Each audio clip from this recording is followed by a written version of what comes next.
Bismillahirrahmanirrahim. Assalamualaikum warahmatullahi wabarakatuh.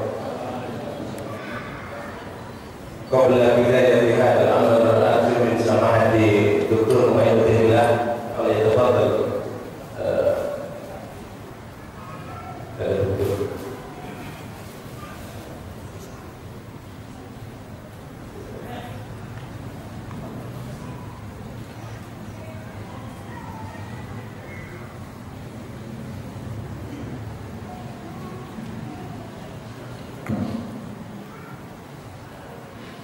Bismillahirrahmanirrahim. Alhamdulillahirabbil alamin. Nahmaduhu wa nasta'inuhu wa nastahdihi wa na'udzu billahi min shururi anfusina wa sayyiati a'malina. Man yahdihillahu fala mudilla lahu wa man yudlil falan tajid lahu waliyyan murshida.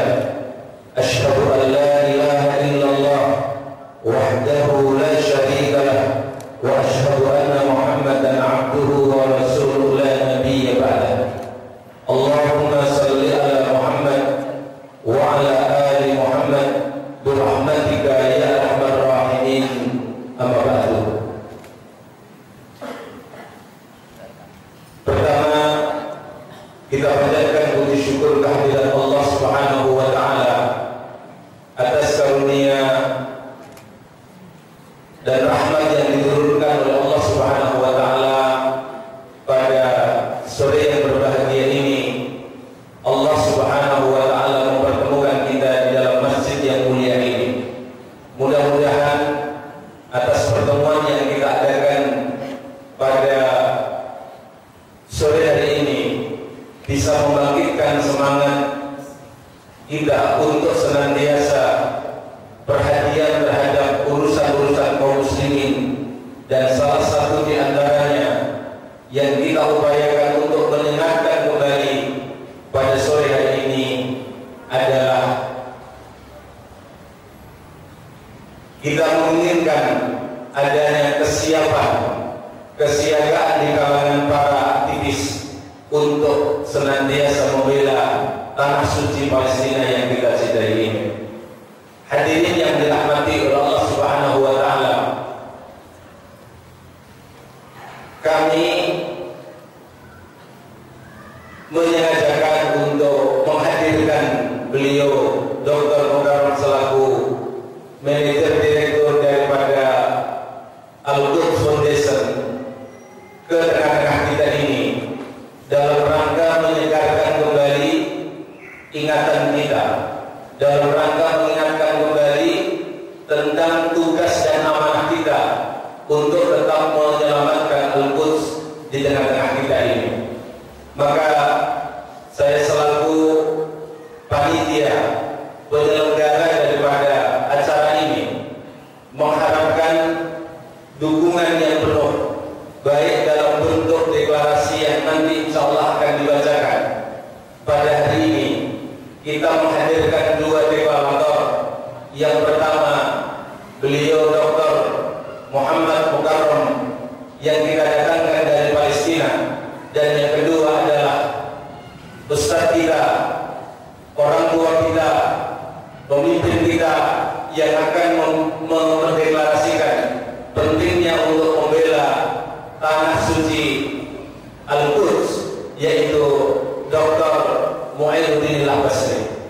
Harapan kita atas pertemuan kita ini, kita tersadarkan terhadap amanah yang ada di pundak kita, sebagaimana hal itu dijanjikan oleh Allah Subhanahu wa taala di dalam surat Al-Maidah ayat ke-54. Ya ayyuhalladzina amanu man yartadda minkum 'an dinihi fasawfa ya'dillahu biqaumin yuhibbuhum wa yuhibbunahu adillatin 'alal mu'minin a'izzatin 'alal kafirin yujahiduna fi sabilillah wa la yakhafuna lawmata laim dzalika fadlullahi yu'tihi man yasha' wallahu wasi'un 'alim. Ayat inilah yang menginspirasi kami untuk mengadakan deklarasi ini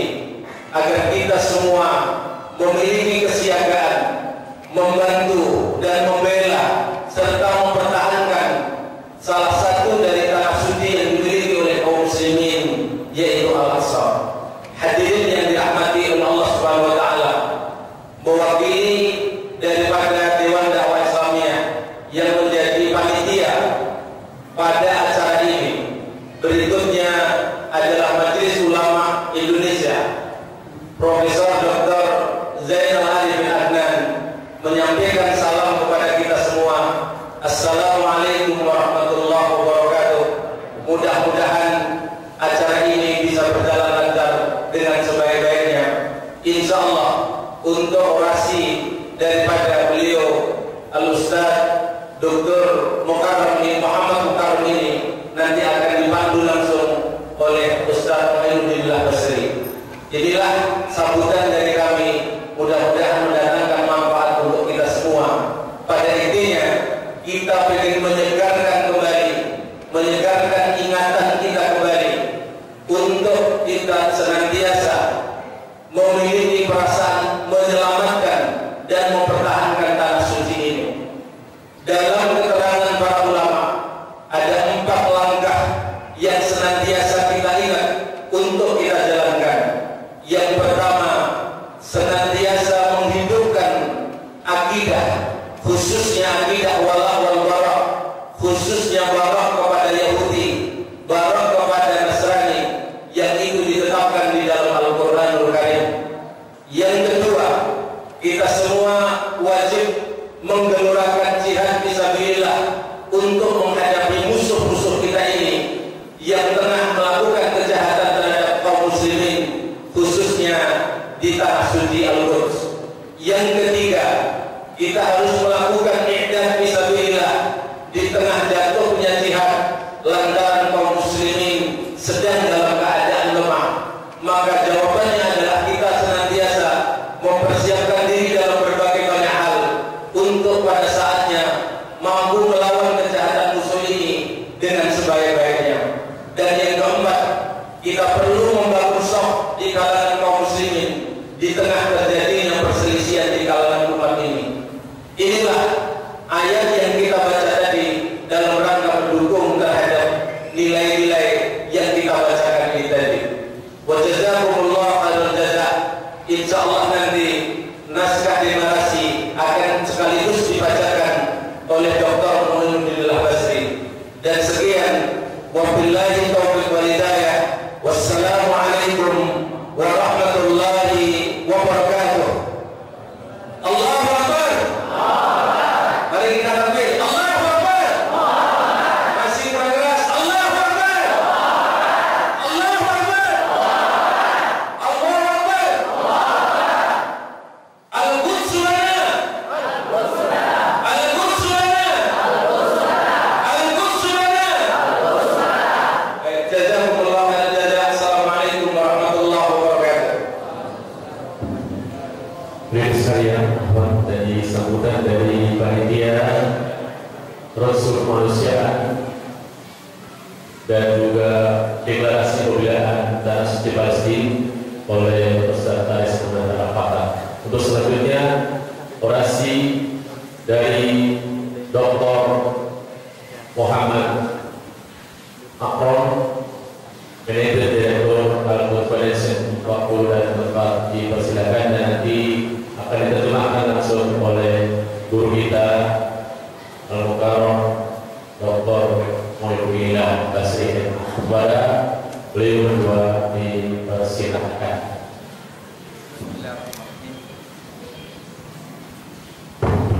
Bismillahirrahmanirrahim. Assalamualaikum warahmatullahi wabarakatuh. Alhamdulillah, alhamdulillah alladzi bi ni'matihi tatimmu shalihat wa bi fadlihi ihtada al-muhtadun.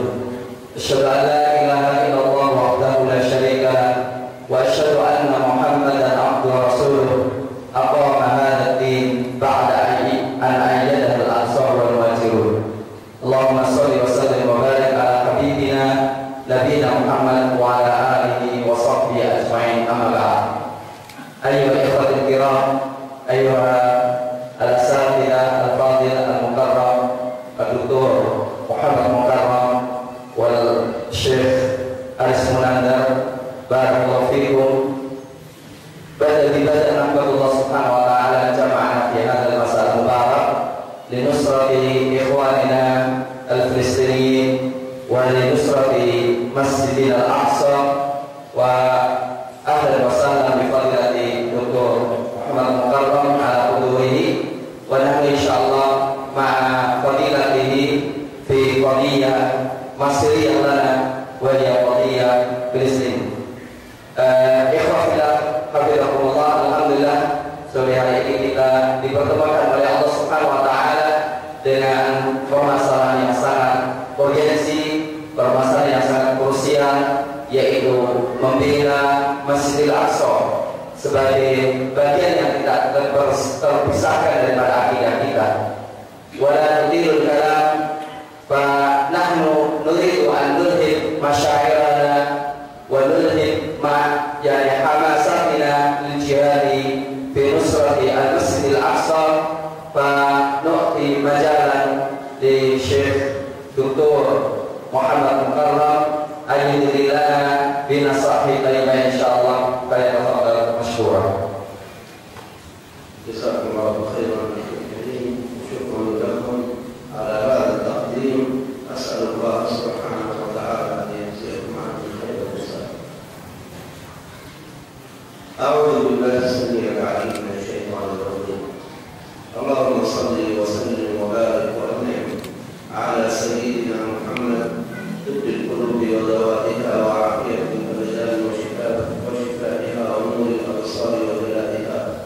Habibuna Muhammad sallallahu alaihi wasallam, nas'alullah subhanahu wa ta'ala an yarzuqana syafa'atahu wa an yuridana hawlahu wa an yasqina bi yadihi tahiratan syarifah syarbatan hani'atan mariyatan bila ma'u ba'daha. Setelah memberikan salawat dan salam kepada Rasulullah sallallahu alaihi wasallam sebagai tabib, dokter hati, dan sebagai penyinar mata kita dan mata hati kita, beliau menyampaikan mudah-mudahan kita semuanya mendapatkan kemuliaan dari Allah Subhanahu wa taala, mendapatkan syafaat dari Rasulullah sallallahu alaihi wasallam, dan mendapatkan kesempatan untuk meminum dari telaganya yang mulia dengan tangan beliau. إنني عندما دخلت هذا المسجد المبارك ورأيت هذه الحشود من الشباب من هذه الوجوه الطيبة النيرة تذكرت صحابة نبينا صلى الله عليه وسلم. قال رسول الله صلى الله عليه وسلم نصرت للشباب أذان الشيوخ ونصر للشباب.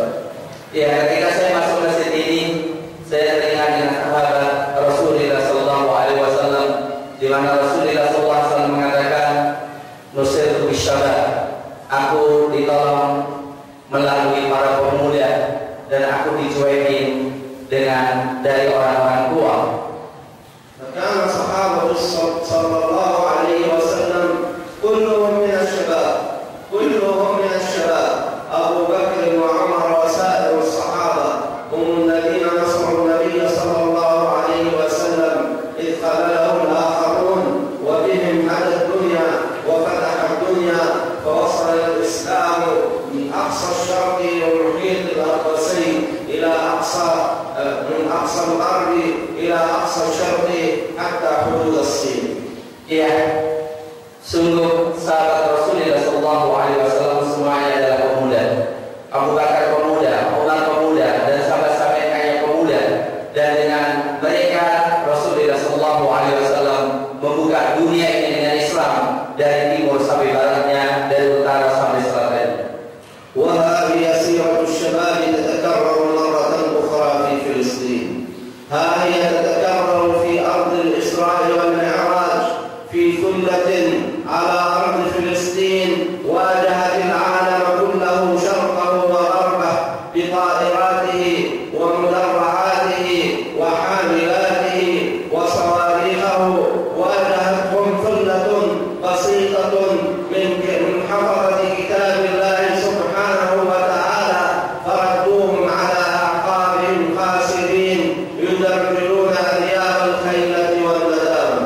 Iya, sejarah terulang kembali di mana Palestina, di sana ada sebagian kecil dari kaum muslimin, para penghafal Al-Quranul Karim, mampu menghadapi tentara yang bersatu padu dari timur dan barat dengan tankangnya, dengan senjata-senjatanya yang lengkap, dan alhamdulillah mereka semuanya bisa mengusir orang-orang yang menyerang mereka dan mengalahkan orang-orang yang menyerahkan mereka sehingga mereka pulang tanpa hasil apapun. وفي الوقت الذي اجتمعت فيه جيوش عديدة كي تواجه اليهود والجيش الصهيوني فإنهم هزمت جميعا.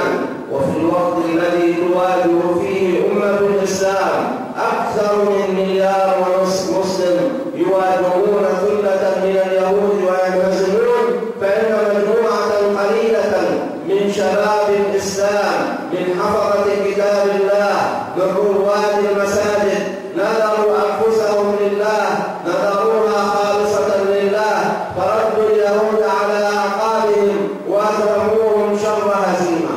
Ya, ketika miliaran manusia tidak mampu menghadapi Yahudi, ternyata di sana ada segelintir manusia dari orang-orang yang menghafal Al-Quranul Karim, dari orang-orang yang selalu pergi ke masjid. Ternyata mereka mampu memberikan pelajaran kepada Yahudi dengan kekalahan yang sangat-sangat fatal. حتى عجب منهم قادة الصهاينة الأعداء فقالوا إن كنا نعاقب الإنسان بالسجن وبالقتل فماذا نفعل بأناس يطلبون الشهادة ويطلبون القتل؟ هذا ما لا طاقة لنا به. Sehingga mereka pun mengatakan, apa yang akan kita lakukan kalau kita menghukum orang dengan penjara, menghukum orang dengan penyiksaan, tapi apa yang akan kita lakukan dengan orang-orang yang memang mereka sendiri ingin mati syahid, maka tidak ada kekuatan bagi kami untuk menghadapi mereka. وإن من يطالع قصص أبطال الغزال في الحرب الأخيرة على غزة لا يرى ويسمع عجبا عجابا وكأنه يعيش في زمن الصحابة، هؤلاء الذين خذلتهم الجيوش فواجهوا الطيارات بأن حفروا الأرض ومشوا تحت الأرض في شيء لم نسمعه في آبائنا الأولين، وثم ذهبوا إلى الدبابات وفجروا الدبابات والمستعمرات وسبحوا في الأرض حتى وصلوا القاعدة البحرية في سكين وقتلوا جنودها. Iya, dan ini terulang lagi di mana pemuda-pemuda Palestina yang dicuekin oleh tentara-tentara dunia, ternyata mereka mampu menghadapi orang-orang Zionisme dengan mereka sendiri. Mereka sendiri mampu untuk melakukan jalan di terowong-terowong di bawah bumi, dan mereka bahkan melakukan perjalanan di bawah tanah sampai mereka kepada pangkalan militer orang-orang Yahudi dan bahkan mampu membunuh orang-orang Yahudi. فيصح فيهم قول القائل اطلبوا الشهادة اطلبوا الموت توهب لكم الحياة.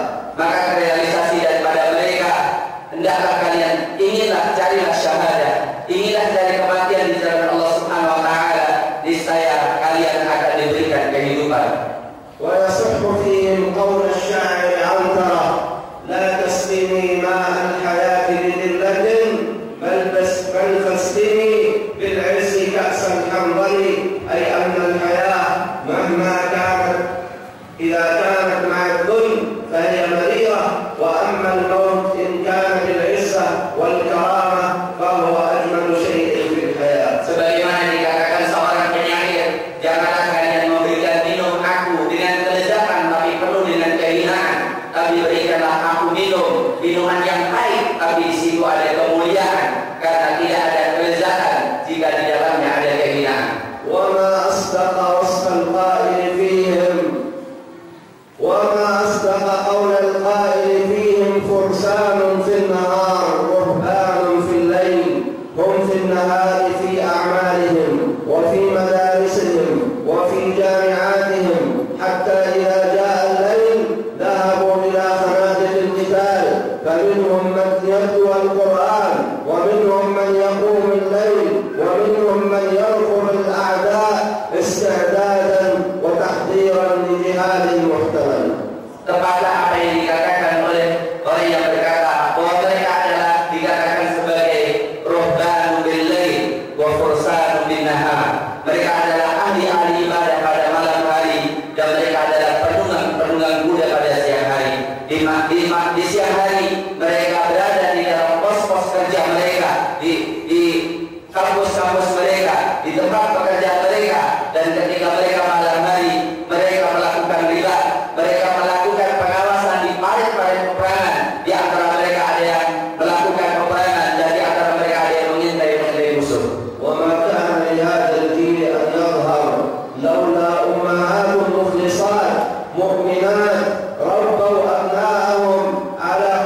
الشهادة وعلى حب الجنة، فكانت الأم تعد وليدها وتضع فيه السلاح وتضع عليه السلاح وتقول له اذهب فاستشهد فداء للمسجد الأقصى.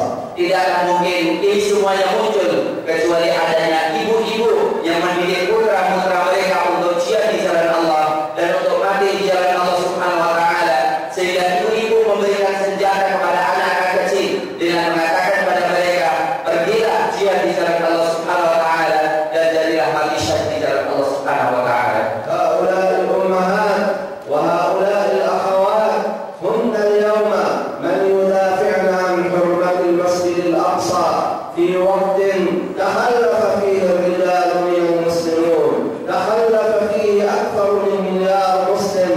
نساء القدس اليوم يقفن في وجه اليهود، يواجهن اليهود ويضربن اليهودية بالحذاء فيهرب كما يهرب الكلب أعزكم الله. Dan mereka lah wanita-wanita yang sekarang mereka menghadapi orang-orang Yahudi Zionisme, dan wanita-wanita itulah yang sekarang menjaga Masjidil Aqsa, di mana mereka menghadapi Yahudi dengan sepatu-sepatu mereka pukulkan kepada orang-orang Yahudi, dan orang-orang Yahudi pun lari seperti anjing yang hina. وأيضا اليوم إذ أحدثكم عن المسجد الأقصى فلا أحدثكم عن قصة تتسلون بها أو عن فيلم تستمتعون به، بل أحدثكم عن شأن من شؤون الدين وأمر من أمور العقيدة. Saya hari ini akan bicara kepada kalian tentang Al-Masjidil Aqsa. Bukan cerita yang kalian nikmati, kalian dengerin, tetapi kami ingin berbicara dengan sesuatu yang tidak terlepas daripada akidah kita. هذا المسجد الذي أخى الله سبحانه وتعالى بينه وبين المسجد الحرام، فقال في مقطع سورة الإسراء سبحان الذي أسرى بعبده ليلا من المسجد الحرام إلى المسجد الأقصى الذي باركنا حوله لنريه من آياتنا إنه هو السميع البصير. Inilah masjid yang Allah Subhanahu wa taala mempersaudarakan antara dia dengan Masjidil Haram yang disebutkan di awal surat Al-Isra, subhanalladzi asra bi 'abdihi lailan minal masjidil haram ila al-masjidil aqsa. Maha suci Allah Subhanahu wa taala yang telah memperjalankan pada malam hari hamba-Nya yang mulia dari Masjidil Haram ke Masjidil Aqsa. فعقد هذه الأخوة الدائمة بين المسجدين كي نعلم أن حرمة المسجد الأقصى هي من حرمة المسجد الحرام.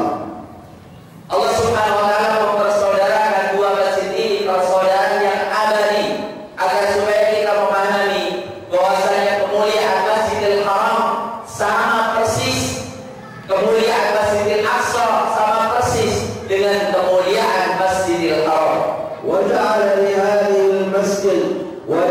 لهذا المسجد من الكرامات ومن الخصائص ما يزيد عن الذكر وما يعجز عنه وصف الواصفين، إذ أن هذا المسجد فيه خصيصة لا يتميز بها غيره من المساجد والأماكن، أن البركة ليست فيه فحسب بل هي تخرج منه كما يخرج النهر المتدفق فتصل كل من يهتم بالمسجد الأقصى حتى لو كان في أقاصي الدنيا في إندونيسيا.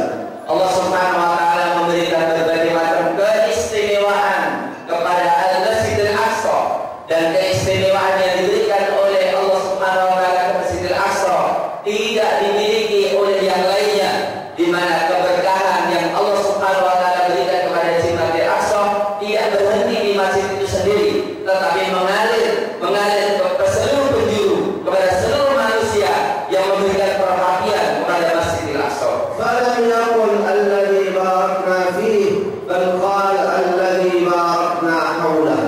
Allah Subhanahu wa taala tidak mengatakan alladzi barakna fihi, yaitu yang kami berkahi di dalamnya, tapi Allah Subhanahu wa taala mengatakan alladzi barakna haulahu, yang kami berikan keberkahan orang-orang yang di sekitarnya. تنعكس هذه البركة بركة في العمر وبركة في الرزق وبركة في الصحة وبركة في العلم وبركة في الولد وبركة في الوالد وبركة في البيت وبركة في الأوطان. فهلم بنا إلى نصرة هذا المسجد العظيم. هذا المسجد موضع البركة، أول القبلتين وثالث المسجدين. Allah Subhanahu wa taala memberikan keberkahan kepada Masjidil Aqsa, keberkahan yang terrefleksikan pada keberkahan manusianya, keberkahan rumah tangganya, keberkahan rumahnya, keberkahan umurnya, dan keberkahan semuanya.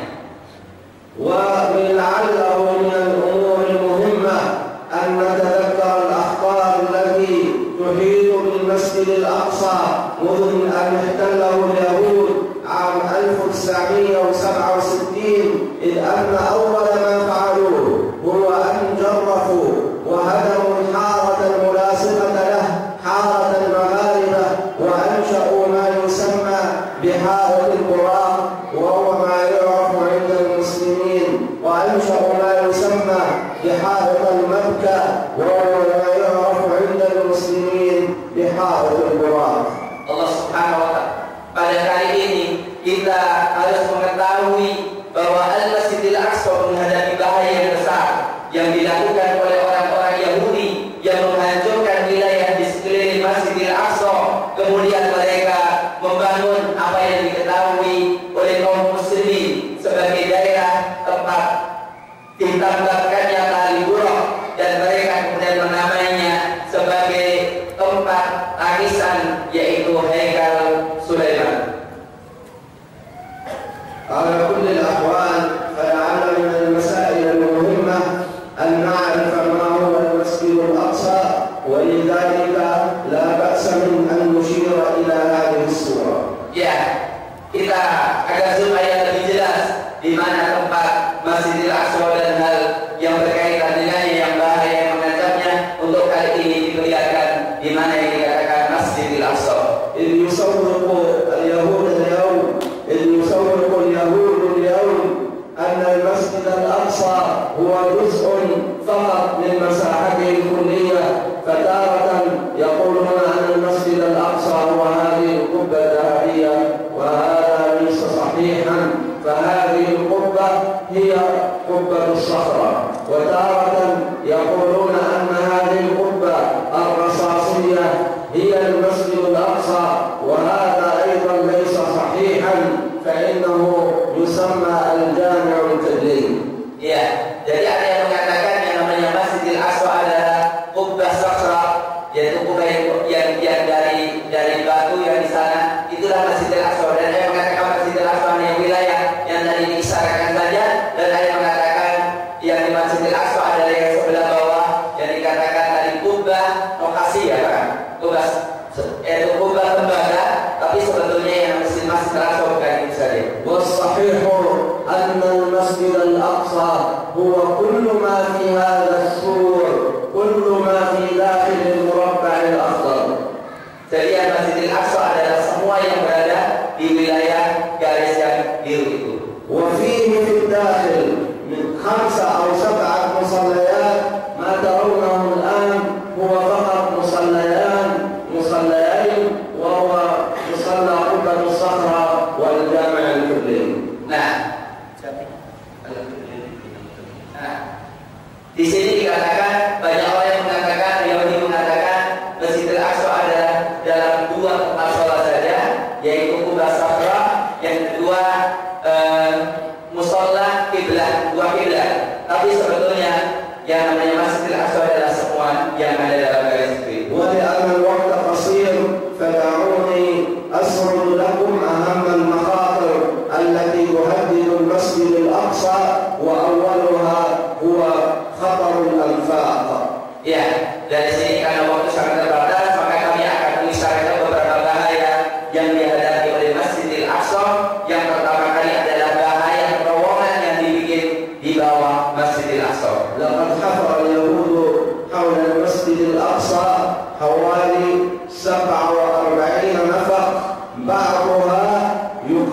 1 kilometer bulan. Ya, orang Yahudi dalam pekerjaan mereka membuat terowongan lebih daripada 47 terowongan, dan di antara panjang di antara terowongan itu ada yang sampai mencapai 1 kilo.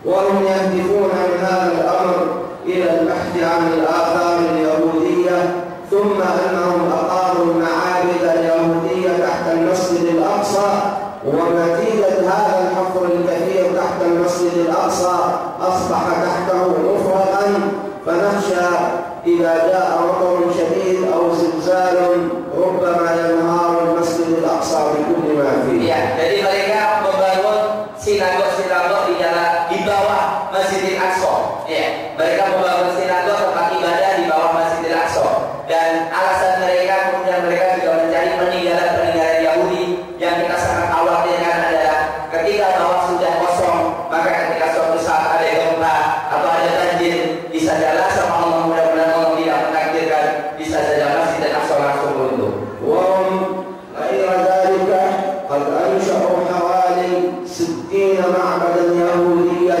تحيط بالمسجد الأقصى من كل الاتجاهات. Ya, mereka di samping itu telah membangun 60 sinagog di sekitar Masjidil Aqsa.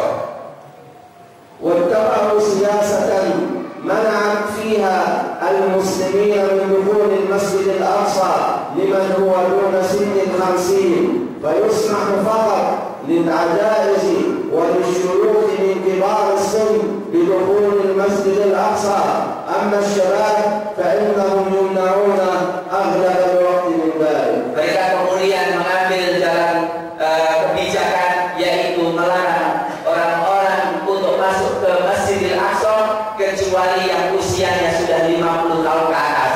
Jadi orang-orang tua yang boleh masuk Masjidil Aqsa, ada para pemuda, mereka dilarang masuk Masjidil Aqsa. وهم إنما فعلوا ذلك حتى إذا أرادوا أن يقتحموا المسجد الأقصى يجدونه فارغا من المدافعين، ولكن قال فألهم فإن شيوخنا وإن عجائزنا هم من صدوا اليهود عن المسجد الأقصى وردوه خائبا.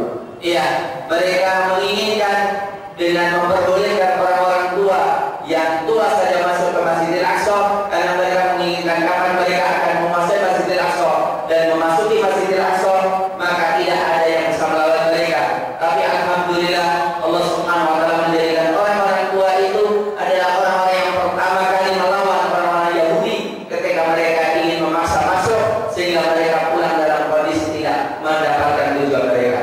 ورغم أن العدوان على المسجد الأقصى والقدس هو يتم برعاية الدولة العميلة للدولة العدوانية دولة الصهاينة تحت رعاية الشرطة والجيش وبرعاية القانون، فإن أخوانكم المسلمين في القدس وقفوا أمام هذا العدوان وضحوا بأرواحهم فداء للمسجد الأقصى. Walaupun kezaliman itu didukung oleh negara, didukung oleh tentara, didukung oleh undang-undang, tapi saudara-saudara kita semuanya, mereka siap melawan mereka dan mempertahankan Masjidil Aqsa. هاجموا اليهود فارغة أيديهم من السلاح، فتارة استخدموا الحجر وأخرى استخدموا الحذاء كما ترون في الصورة، وتارة أخرى استخدموا السيارات فدهسوا بها يهود، وتارة أخرى استخدموا سكاكين المطارق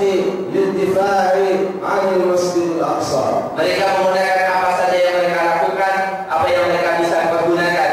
Kadang-kadang mereka menggunakan batu, kadang-kadang mereka menggunakan sepatu atau sendal, kadang-kadang mereka menggunakan mobil menabrakkan kepada orang-orang Yahudi, dan mereka melakukan apa yang mereka bisa lakukan. فقتل منهم من قتل واستشهد من استشهد وسجن من سجن، حتى أن السجناء اليوم من القدس يربو عددهم على 1500 سجين، منهم 40% من الأطفال ممن هم دون السن 14. Maka terjadi apa yang terjadi, sebagian mereka ada yang dipenjara, sebagian yang dibunuh, dan yang dipenjara sekarang mencapai 1.500, yang 40%-nya adalah dari anak-anak kecil. فلم يتراجعوا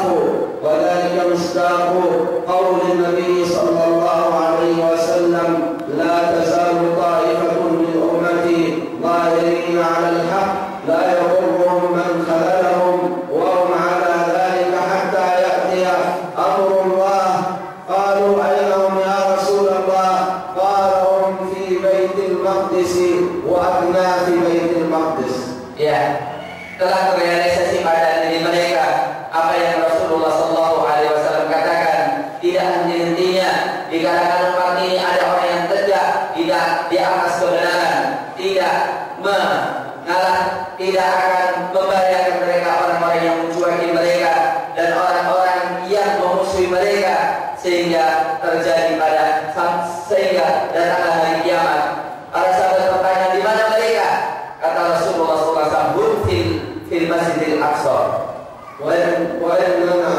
Mereka ada di Masjidil Aqsa dan di sekitar Masjidil Aqsa, di halaman-halaman Masjidil Aqsa. وإننا وإن كانت تفصل بيننا وبين المسجد الأقصى المسافات فإن من واجبنا أن نعد للجهاد وأن نحدث أنفسنا بالجهاد، فقد قال الرسول صلى الله عليه وسلم: من مات ولم يغزو ولم يحدث نفسه بغزو فقد مات على شعبة من النفاق. Ya, walaupun kita jarak tinggal di Masjidil Aqsa cukup ada jarak, tetapi wajiblah bagi kita untuk mempersiapkan diri kita jihad, mempersiapkan diri kita untuk melakukan jihad di jalan Allah Subhanahu wa taala. Karena Rasulullah sallallahu alaihi wasallam mengatakan, "Man lam ya'zu wa lam yuhaddits nafsahu bihi mata ala syu'batin minan nifaq." Siapa yang tidak pernah berperang dan tidak pernah berpikir untuk berperang, maka kalau dia mati di atas salah satu cabang kemunafikan. وفي حديث آخر: المؤمن القوي خير وأحب إلى الله من المؤمن الضعيف. Dalam hadis yang lain, orang yang beriman kuat, orang yang beriman yang kuat lebih dicintai oleh Allah Subhanahu wa taala dan lebih baik daripada orang yang beriman yang lemah. وفي حديث آخر: أنت على ثغر من ثغر الإسلام فلا يؤتين من قبله. Di dalam hadis yang dikatakan, setiap kalian di dalam bumi perjagaan Islam, di dalam bumi perbatasan Islam, maka janganlah sampai Islam ini keserang melalui pintu yang Anda menjaganya. وقد يظن ظن أن الإعداد هنا معناه الإعداد البدني، وهذا صحيح، ولكن الأهم منه هو الإعداد الإيماني، أن يتعلم الإنسان فينا دين الإسلام فيصبح الإيمان والإسلام واقعا معاشا في حياته، لأن الله سبحانه وتعالى إنما يتقبل من المتقين. Ada orang memahami persiapan ini adalah persiapan fisik, iya, tetapi ada persiapan yang lain harus kita lakukan, yaitu persiapan iman, sehingga antara Islam dan iman menjadi suatu realita kehidupan yang kita rasakan, karena memang Allah Subhanahu wa taala tidak akan menerima kecuali dari orang-orang yang bertakwa. وعلينا أن يكون يقينا في قلوبنا أن النصر ينطلق من هنا، أن النصر ينطلق من هنا من بيوت الله سبحانه وتعالى. Hendaklah kita yakin bahwa kemenangan berjalan, bahwa kemenangan datang dari sini, dari rumah-rumah Allah Subhanahu wa taala. وهذا رأيناه رأي العين كما ذكرت لكم في الحرب الأخيرة من غزة، إذ أن الذي هزم اليهود ليس كثرة السلاح ولا كثرة الدبابات والطيارات، بل الذي هزمه هم حفظة كتاب الله سبحانه وتعالى. Dan inilah yang kita lihat dalam peperangan yang akhir, peperangan Gaza, yang mengalahkan orang-orang Yahudi bukan karena banyaknya senjata, bukan banyaknya tank dan meriam, tapi yang mengalahkan Yahudi adalah orang-orang yang menghafal Al-Quranul Karim dengan iman dan takwa mereka kepada Allah Subhanahu wa taala. وما رميت إذ رميت ولكن الله رمى. Karena Allah Subhanahu wa taala pun mengatakan kepada Rasulnya, tidaklah engkau menembak ketika engkau menembak, tidaklah engkau memanah ketika engkau memanah, tapi sesungguhnya Allah Subhanahu wa taala lah yang memanah. وكلمة أخيرة أيها الشباب هي أمانة أتركها عندكم، إن الإعداد لهذا الجهاد العظيم هو واجبنا جميعا، فلنعد العدة من الآن، وأول العدة هي الاستمساك بكتاب الله سبحانه وتعالى. Saya tinggalkan amanah kepada kalian semuanya, wahai saudara-saudaraku yang orang-orang yang kami cintai, yaitu kewajiban persiapan, kewajiban i'dad, kewajiban iman, yaitu yang pertama kali adalah berpegang teguh dengan Al-Quranul Karim. وثانيا أن نثقف أنفسنا وأن نعلم أنفسنا عن حقيقة المسجد الأقصى وحقيقة الأرض المقدسة، وأن نعرف عدونا حق المعرفة، وهذا واجب علينا. Yang kedua adalah hendaklah kita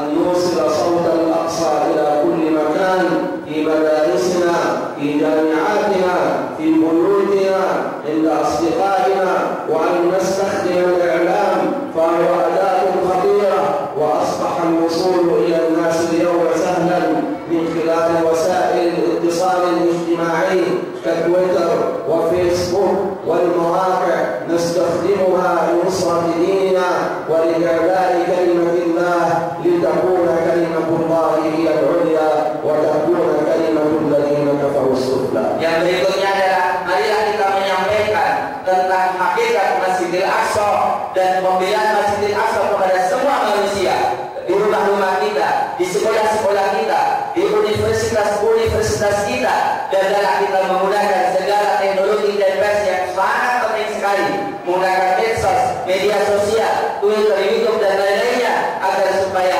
semuanya memahami tentang hakikat ini. هذا وإن كنت اليوم ألقاكم في سورة في إندونيسيا، فإنني أسأل الله سبحانه وتعالى أن نلتقي في المسجد الأقصى في المرة القادمة وقد تحرر من دنس اليهود. أقول ما تسمعون وأستغفر الله لي ولكم، وبالله التوفيق والهداية، والسلام عليكم ورحمة الله وبركاته. Kalau hari ini kami bertemu Anda di Solo, di masjid ini, maka kami bermimpi dan kami memiliki cita-cita bertemu dengan kalian semuanya di Masjidil Aqsa setelah dimerdekakan dan telah dibebaskan dari orang-orang Yahudi. Kami mohon kepada Allah Subhanahu wa taala buat kita semuanya taufik dari Allah Subhanahu wa taala. Wa jazakumullahu khairan katsiran. Takbir.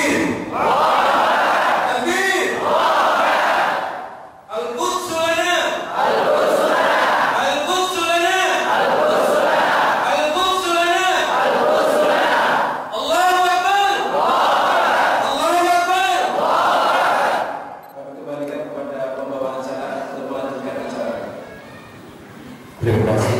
Demikian tadi orasi dari Dr. Muhammad Mukarram, Manajer Direktur Al-Forensic, yang telah sampaikan tadi dan diterjemahkan oleh Ustaz Muhammad Abdullah SDMA. Hadirin sekalian, untuk selanjutnya pembacaan deklarasi umat Islam Solo Raya untuk pembelaan tanah suci Palestina, yang nanti akan diwakilkan atau yang akan membacakan deklarasi ini adalah Dr. Muhyiddin Basri MA. Waktu dan tempat dipersilahkan, dan kepada para petugas yang di luar untuk menyiapkan segala sesuatunya untuk penggalian dana saudara-saudara muslim dari Palestina. Mari para hadirin Untuk berdiri. untuk kesiapan kita, mari kita berdiri dan deklarasi kita sudah kita siapkan sebagai bentuk kesiapan kita untuk membela Palestina. Ketika kami bertanya kepada kalian, apakah kalian siap membela tanah suci Palestina? Maka dijawab dengan kata siap. Apakah kalian bisa siap membela Palestina? Siap. Takbir. Takbir. Bismillahirrahmanirrahim. Deklarasi pembelaan Palestina. Asyhadu an la ilaha illallah wa asyhadu anna Muhammadan Rasulullah. Segala puji bagi Allah, Rabb semesta alam. Salawat serta salam semoga selalu tercurahkan kepada tauladan dan terbaik kita, Nabi Muhammad SAW, keluarga, sahabat, dan para pengikut beliau hingga akhir zaman. Amma ba'd. Kebiasaan terhadap rakyat Palestina dan perampasan tanah milik mereka oleh Zionis Yahudi masih terus berlangsung hingga hari ini. Apa yang dilakukan oleh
tertumpahnya darah dan melayangnya nyawa kami untuk membela Al-Aqsa adalah mati syahid cita-cita kami.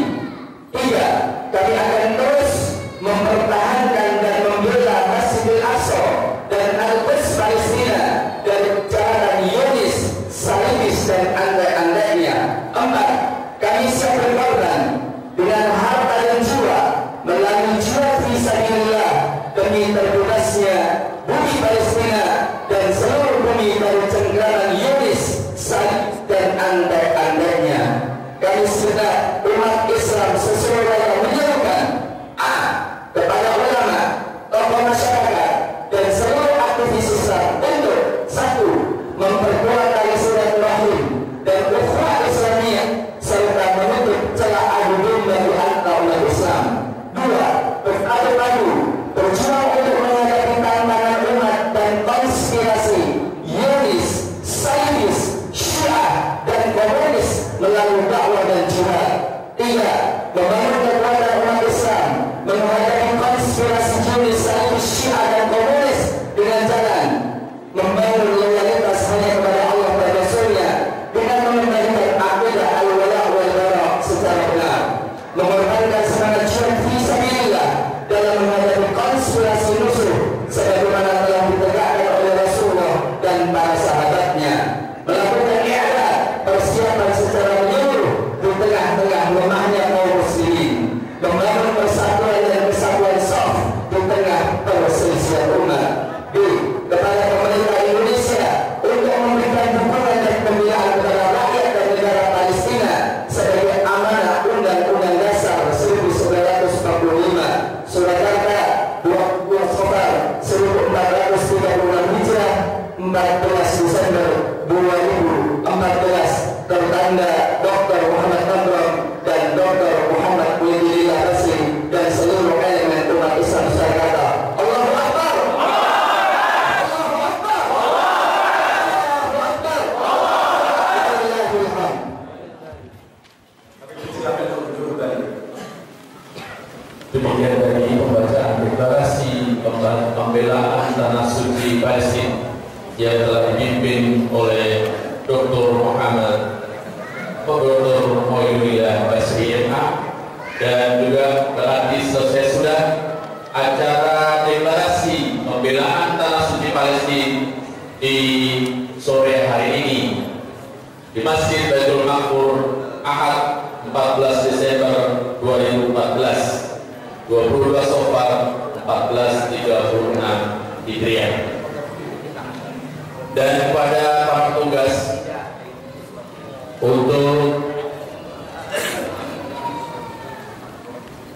langsung ke tengah-tengah jamaah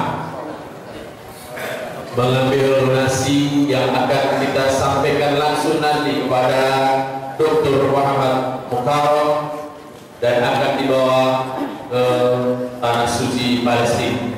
Dan mudah-mudahan dari acara ini kita senantiasa perhatian terus kepada tanah suci umat Islam di Palestina, dan kita persiapkan diri dengan apa yang segala kita yang miliki untuk membela dan mempertahankan tanah suci Palestina dari rongrongan penjahat Zionis laknatullah alaih.